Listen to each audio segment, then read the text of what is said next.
my name's Molly, and for my real life science project, I'll be talking about Hedy Lamarr.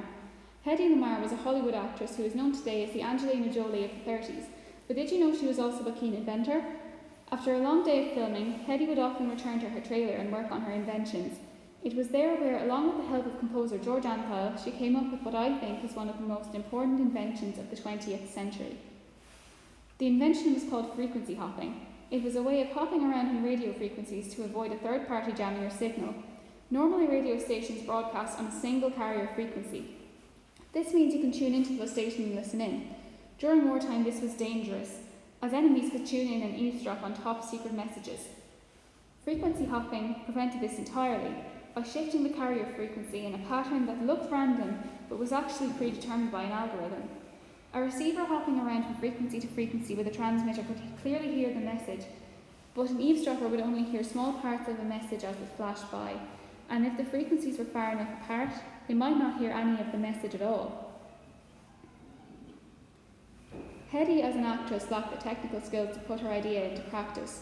George was likewise no engineer, but fortunately 20 years earlier he had composed a concert piece played with parts for synchronized player pianos.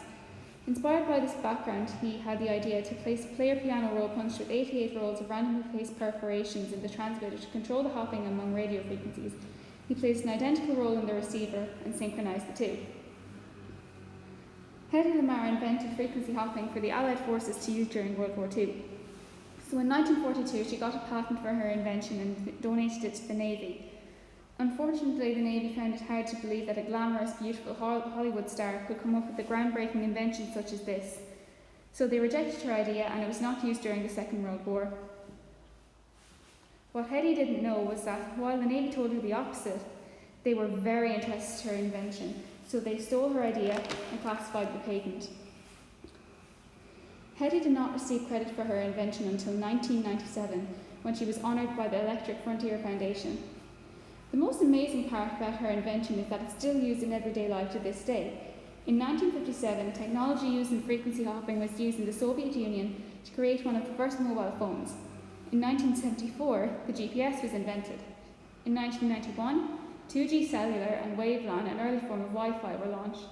In 1997, Jaap Hartson filed a patent for Bluetooth, and commercial Wi-Fi was released. In 2009, 4G cellular was launched.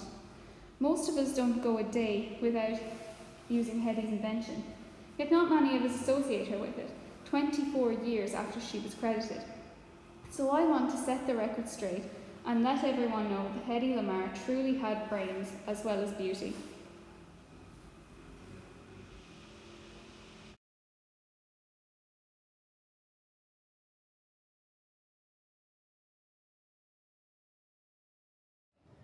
I think Hedy's story was very inspiring because she proved that women can be glamorous and stylish as well as smart, and that you don't have to pick one over the other. I also think that Hedy's story is very inspiring because it inspires other young girls to do STEM.